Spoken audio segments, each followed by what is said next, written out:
மரமண்டையும் மலரும் நட்பும். சந்துரு ஒரு கனவு காண்பவன். ஒவ்வொரு இரவும் தனது யூடியூப் நேரலையில் கேமரா முன்னால் அமர்ந்து ஆயிரக்கணக்கான மனிதர்களிடம் தன் எண்ணங்களை பகிர்ந்து கொள்வான்.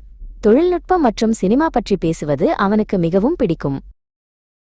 அதே நேரத்தில் சௌமியா தனது அறையின் ஒரு மூலையில் அமர்ந்து அந்த நேரலையை கவனித்துக் கொண்டிருப்பாள். அவள் மிகவும் புத்திசாலி, எதையும் வெளிப்படையாக பேசும் குணம் கொண்டவள்.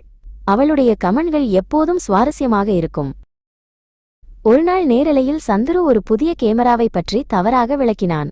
அப்போது ஒரு கமெண்ட் பளிச்சிட்டது. அடப்பாவி, இது கூட தெரியாம ஸ்ட்ரீம் பண்றியா, சுத்த மரமண்டை. சந்துரு அதை பார்த்து சத்தமாகச் சிரித்தான். அந்த ஒரு கமெண்ட் அவர்களை இணைத்தது. நேரலை முடிந்த பிறகு அவர்கள் நீண்ட நேரம் பேசத் தொடங்கினார்கள். டிஜிட்டல் திரைகளுக்கு பின்னால் இருந்த அவர்களின் நட்பு வீடியோ கால்கள் வழியாக வளர்ந்தது. ஒருமுறை சந்துரு ஒரு சிறிய அலமாரியை பொருத்த முயன்றான். வீடியோ காலிலிருந்த சௌமியா அவன் ஒரு பலகையை தலைகீழாக பொருத்துவதைக் கண்டு விழுந்து விழுந்து சிரித்தாள். நீ நிஜமாவே ஒரு மரமண்டைதான் என்று கிண்டல் செய்தாள். சந்துரு அந்த அலமாரியை பார்த்து தலையை சொரிந்து கொண்டான்.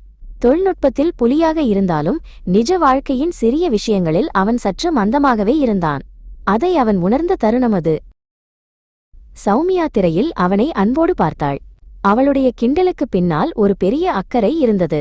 நீ திருந்தவே மாட்ட மரமண்டை, ஆனா அதுதான் உன்னோட ஸ்பெஷல் என்று மென்மையாகச் சொன்னாள். இறுதியாக அவர்கள் நேரில் சந்திக்க முடிவு செய்தார்கள். ஒரு அழகான பூங்காவில் இருவரும் முதன்முதலில் சந்தித்தனர். திரையில் பார்த்த அதே சிரிப்பும் அதே கிண்டலும் அங்கும் தொடர்ந்தது. ஆனால் இப்போது அது இன்னும் நெருக்கமாக இருந்தது. சந்துரு ஒரு சிறிய பரிசை சௌமியாவிற்கு தந்தான். அது ஒரு சிறிய மரத்தால் செய்யப்பட்ட பொம்மை.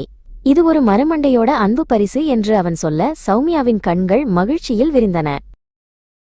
அவர்களின் நட்பு டிஜிட்டல் உலகத்திலிருந்து நிஜ உலகிற்கு ஒரு பாலமாக அமைந்தது.